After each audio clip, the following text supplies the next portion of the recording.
What is up, YouTube? What is up? It's Big Boy Rabbit.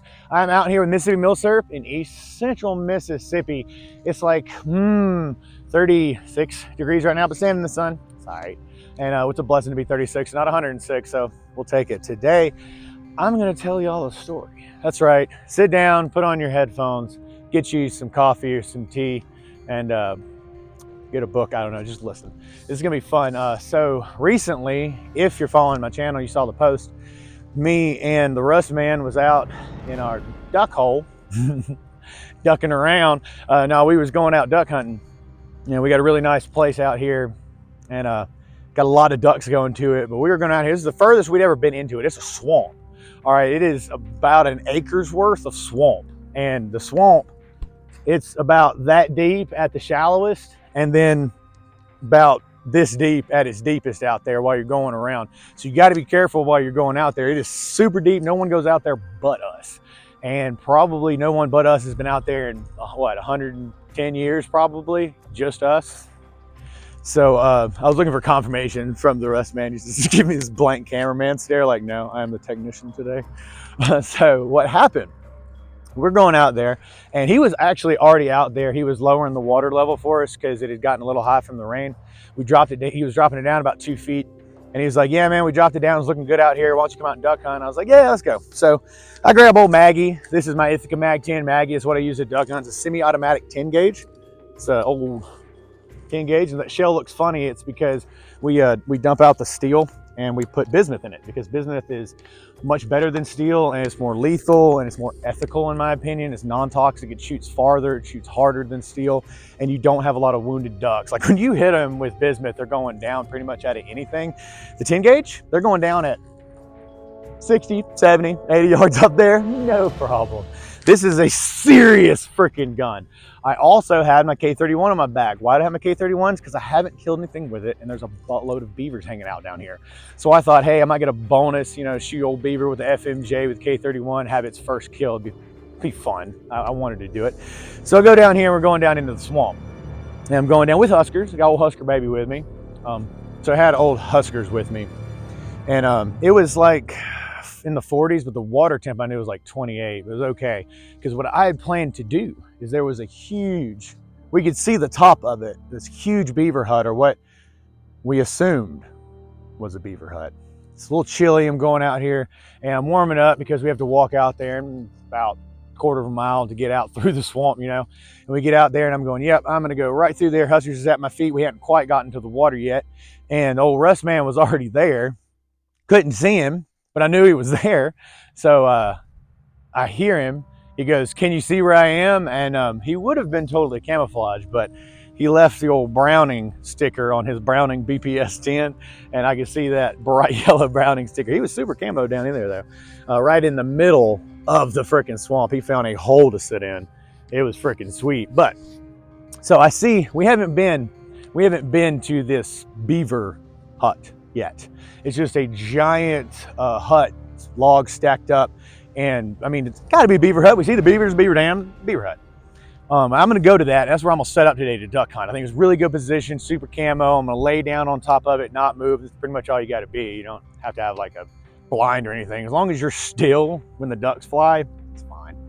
And I had old Huskers up there with me. She had her camo vest on and everything. The deal is that when I got to there, the water is going to get about that deep in that duck hole where we're kind of managing it. And I had to throw Huskers up on my back. Old fireman's carries. I'm not going to have her go through like the 28-degree water, and that's going to make her hypothermic as soon as she gets out of the water. It's no good. I know what to do. Throw her on my back, get over there, set her down on the log hut, and I climb up on it. And it's bigger than any beaver hut that I have seen to date. It's huge. It's like big enough for 8 or 9 dudes to lay down in. And like as if it was a tent, you get enough floor space for 8 or 9 guys. And 2 or 3 full-grown adults would have been able to stand. I mean, we couldn't get in it because the entrance is underwater, but like how tall and wide it is, 2 or 3 adults could stand in there without crouching, no problem. This thing is massive, and we're gonna get out there and actually film it. But that's gonna be a feat. So we're just gonna tell the story right now. And if enough people are interested, we are actually gonna go out there and film a full reenactment of what happened. So I get out there, and I'm going through the water. It's cold. I got huskers on my back. I got Maggie on my back. I'm taking my K31, left it at the beaver dam with the Russ Man's 9130 because he's also trying to blow a beaver apart with a Milsurp. They're cutting down trees and stuff. It's what we do. I get over to the beaver hut. It's getting late. Sat her down. I get my position. I lay up on one side and I'm looking over the beaver hut, and I got the tree line behind me. The water's about this deep behind me at the bottom of that beaver hut. She takes up a position behind me, watching my back, because pretty much what she always does. And she's staring at that wood line. I'm staring this way and checking out, waiting for them ducks to fly into the sky.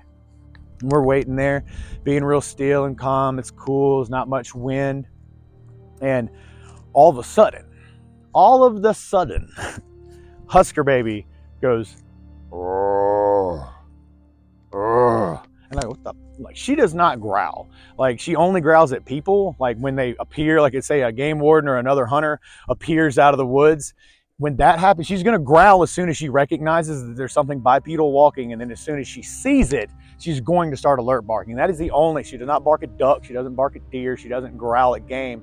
She lets me know by pointing, but she only growls at people. So when she growled, looking back into this wasteland behind me, I'm going, what? And I whip around and I'm looking and I don't see anything, and I'm not really scared. It's just, why is she growling?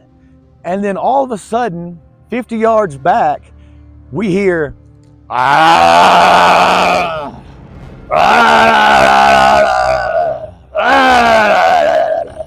and that is the noise, the exact noise that it was making, loud, bellowing, and it tears off back and back to the right, running back into the pine thicket away from this tall grass area. And Huskers didn't bark. She stopped growling and she's just ears up, pointing in that direction, looking. And I'm thinking, oh, okay, there was a big egret. I mean, from the sound and the loudness of it, the egret would have had to have been about yay big with a chest about that wide. But it sounded almost like an egret, and that's the only thing my brain at the time, I'm thinking, well, it's got to be that. We're in a duck hole, you know, there's fish. Obviously, it's an egret that was wading behind us, saw Huskers, and was like, oh, crap, you know, there's a dog, and got spooked and went back. So that's where I left it. And Russman, I don't think, said anything, did you? No, yeah, he heard it. He heard it when it happened the first time, but we both were kind of just like, yeah, it must have been an egret or some big bird that got spooked. We go back to hunting.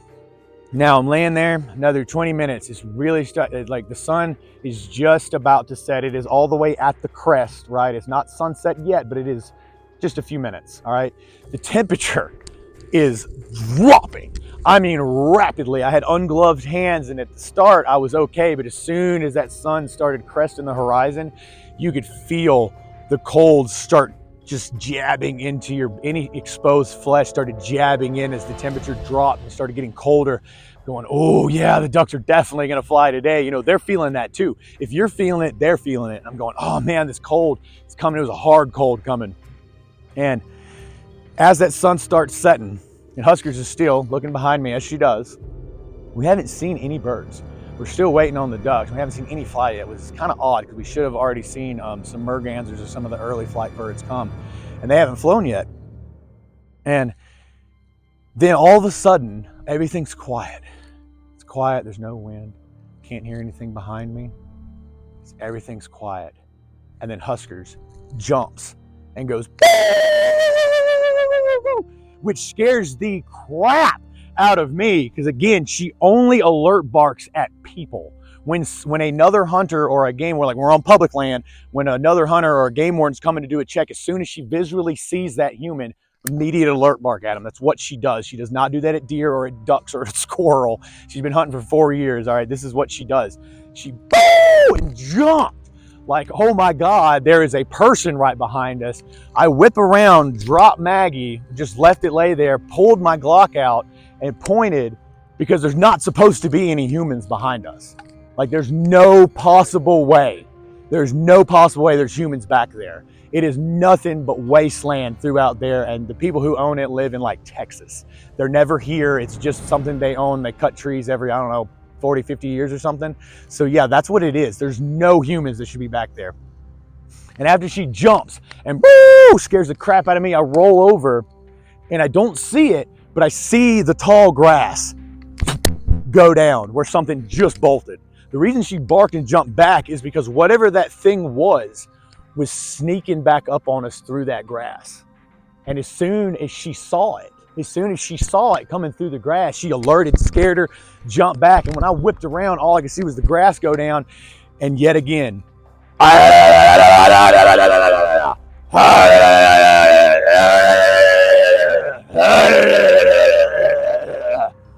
and I'm watching now. Now it's running to the left. All right, I'm watching it and I'm looking at the sky. I'm looking at the top of the pine trees and going, all right, that's that big heron from a minute ago. It just, got closer, saw us again, got scared. Now it's gonna fly. It's flying. It was moving fast. So it had to be something flying. And it's, and I'm looking at the pine trees, looking at the sky. And right when it was at that extent where it should have crested the pine trees in the open sky, nothing.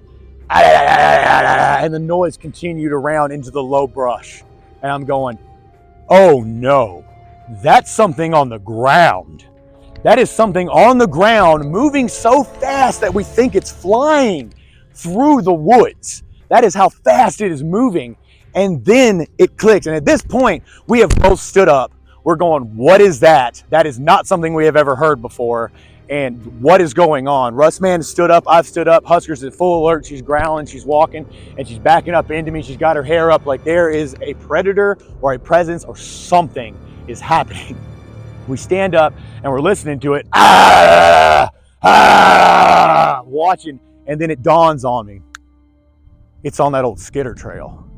It's running down a skidder trail. And where that skidder trail goes, I mean, there's not much of a trail there, but it's open enough that you could run down it. And it's running, and that skidder trail loops right around directly to where we are, but in front of us, to our front, almost flank, right up here. And we go, oh, that thing is running and it's trying to cut us off. Like, it's no longer trying to sneak up behind us. It is now running around and trying to flank us. And it was that skidder trail stops about 100 yards from our position. So it was gonna run full speed 100 yards and hit that brush, and we were not about to get into that fight. It is some serious thick brush where it was running to. It was gonna have some awesome concealment, if not cover from the different beaver dams that are stacked up down there. We were not about to be in that fight, even though we had 10 gauges loaded with like number 4 bismuth. Yeah, number 4 bismuth loaded in there. At close range, the 10 gauge is going to decimate any booger that gets within 10 yards of you. Like, the closer it gets, the more lethal this becomes. So it is not in its best interest to run to you, but we were not in that fight. Both of our heavy rifles were a good 50 yards away on that dam where we couldn't get to them. Like, it's about this deep of water from here to our rifles. That's not plausible. If you try to run through that water, you're probably gonna fall. You're gonna fall in 28 degrees water, and now you have 2 problems. You're about to be hypothermic, and you got a booger trying to kill you. Or maybe trying to kill you, might have been trying to scare us, but it was definitely pissed, and it definitely came back up the second time. That is what got us. The first time it was, whatever, weird noise, that happens in the woods. The second time when it was closer, louder, and we realized it wasn't flying, it was running, that is when we decided we need to get out of there. And we have no idea what it could have been.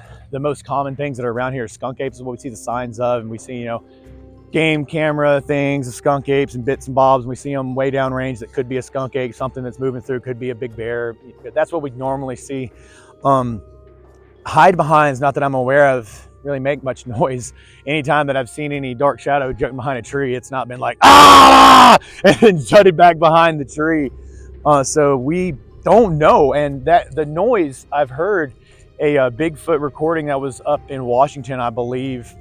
It's a really good Bigfoot recording. I can't think of the name of it, but it's basically 2 Bigfoot or skunk ape, great ape, whatever, yelling back and forth of each other while these dudes recorded it with a voice recorder in their little cabin. And it's been voice analyzed and all that. And there's one point where they talk over it. And when it was done, it was like in the 60s or 70s. And at that time, there was no way to dub your voice over something. And that's what gave it a lot of validity.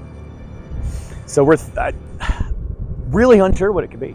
Comment down below if you've ever been out in the woods and heard something making that noise that I'm making is almost identical to what it sounded like, but much, much, much louder, way louder. Like if I had a big old megaphone making that noise, that is what it was.